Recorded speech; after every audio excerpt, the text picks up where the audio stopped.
তুমি তোমার মুসলিম ভাইয়ের জন্য কল্যাণের জন্য যেই দোয়াটাই করবা রব্বুল আলামিন সেই নিয়ামত তোমাকেই দান করবেন।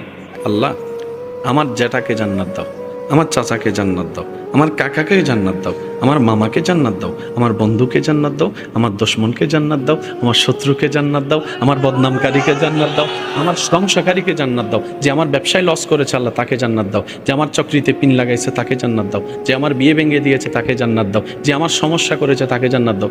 ফেরেশতা বলবে কিরে তোর দোয়া কো,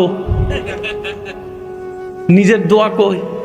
রব বলবে ফেরেশতা আমার বান্দাকে ডিস্টার্ব করিস না, সে বুঝে গিয়েছে আমি কোন ধরনের বান্দাকে জান্নাত দিই, সেজন্য সে এইভাবে দোয়া করতে আছে, সে দোয়া করতে আছে। এবার রসুলের হাদিস এই জায়গায় ফিট করেন।